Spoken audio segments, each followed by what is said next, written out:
Back to Food Friday, we will be making green tahini sauce. So this sauce can be used in a myriad of ways. You can top off falafel with it, you could put it over your favorite greens, you could drizzle it over roasted asparagus or baked sweet potato, you could even put it over like grilled chicken.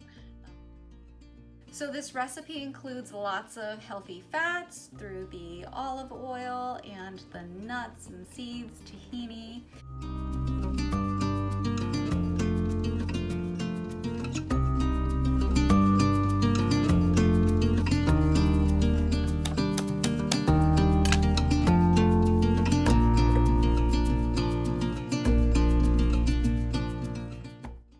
So sometimes it helps to give your lemon a little squish and a little roll to break up some of the cells inside and get the juices flowing.